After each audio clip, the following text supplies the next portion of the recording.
How does a 6th century dice game played by a few folks in India evolve into a billion-player digital obsession?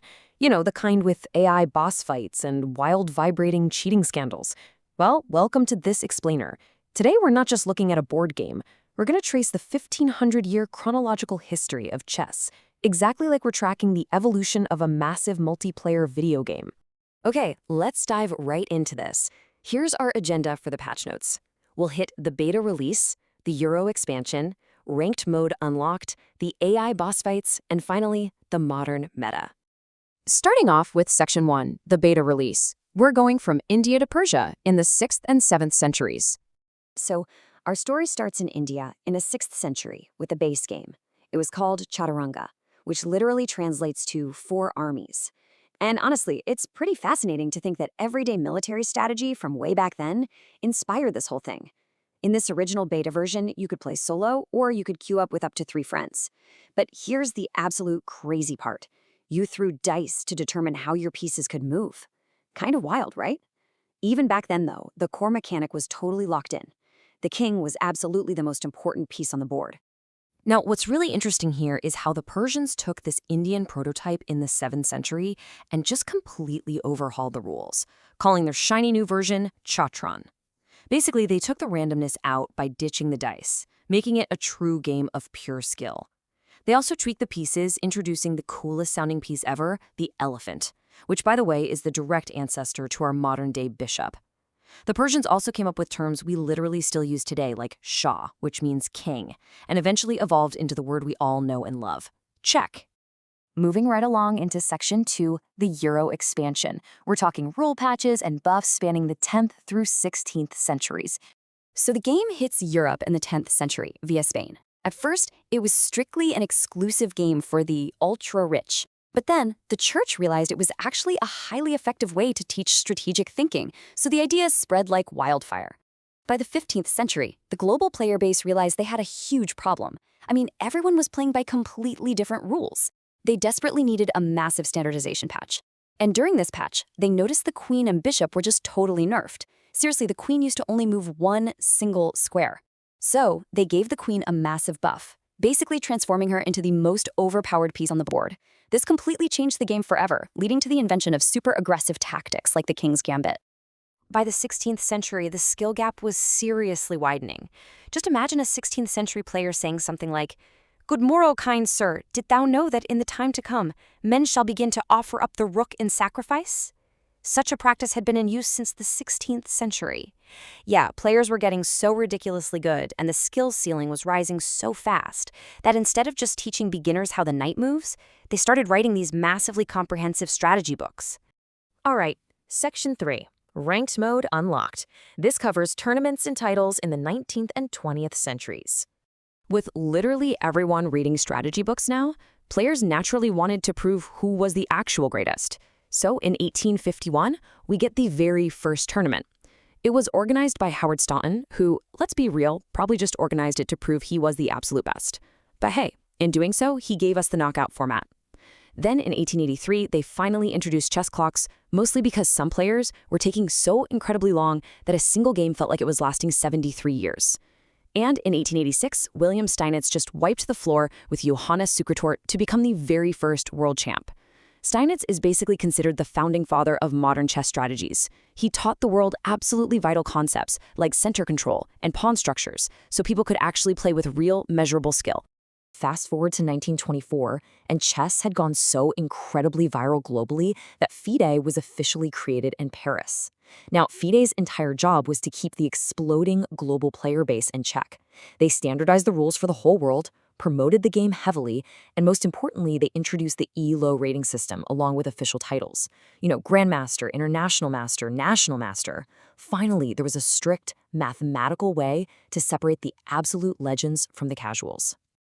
Which brings us to Section 4, the AI boss fights. Computers enter the chat from the mid-20th century all the way up to the present. So back in the mid-1950s, sci-fi nerds started wondering something huge. Could a machine actually be good at this 1,500-year-old game? They started writing papers, which eventually led to programs like Deep Thought in the 80s, and then the ultimate boss, Deep Blue, in the 90s. In 1997, a truly legendary showdown took place. Deep Blue faced off against the world champion Garry Kasparov. And in a moment literally nobody thought was possible, the machine actually won. Kasparov was tilted so hard he almost destroyed all the computers in the world. Okay, well, he contained himself, but that loss absolutely opened the floodgates.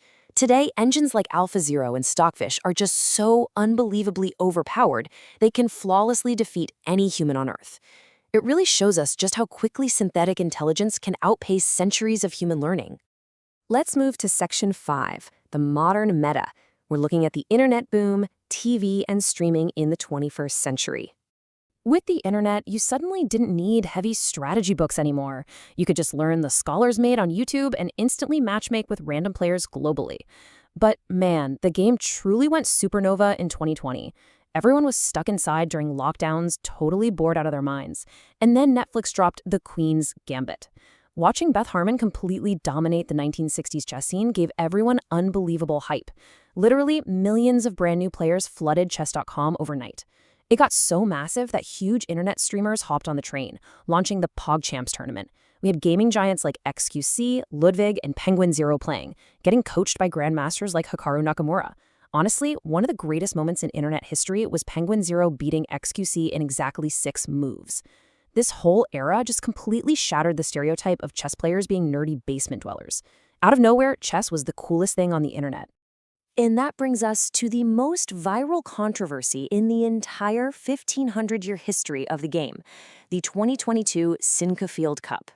Now, we are going to look strictly at the facts of this totally unprecedented event. Here's the exact timeline of the scandal. The undisputed greatest of all time, Magnus Carlsen, loses a game to Grandmaster Hans Niemann. Magnus then immediately withdraws from the entire tournament without specifying why. Just shortly after that, in an online rematch, Magnus actually resigns after playing just one single move. As you can imagine, the internet completely lost its mind. Chess.com launched an official investigation. During this, Niemann did admit to cheating in some past online games. However, absolutely no evidence was ever found that he cheated in over-the-board, in-person games.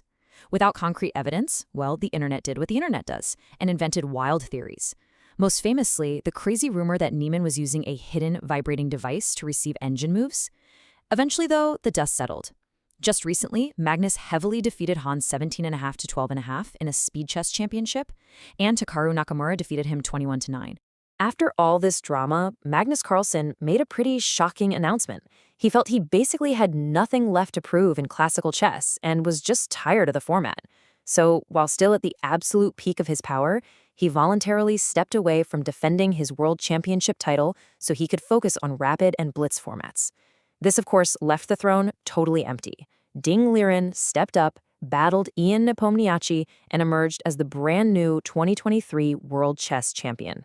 So the crucial question here is, where does the game go from here? Well, look at this number, 18. That is the age of Damaraju Gukesh, an absolute Indian prodigy born in 2006. This kid became a grandmaster when he was just 12 years old. In 2023, he surpassed the legendary former champion Vishy Anand to become the highest-rated Indian player. And just recently, by winning an absolutely insane candidates tournament, 18-year-old Gukesh officially became the youngest world championship challenger in the history of the game. From a 6th century dice game with a one-square moving queen to a globally standardized sport, to mankind being humbled by artificial intelligence, and finally becoming an absolute juggernaut of modern internet streaming. Chess has constantly leveled up, century after century. So as we watch 18-year-old prodigies completely rewrite the history books, I want to leave you with this final thought. After 1,500 years of monumental rule changes, AI takeovers, and internet virality, what crazy update will the game of chess download next? Thanks so much for joining me on this explainer. Keep learning, keep playing, and I'll catch you next time.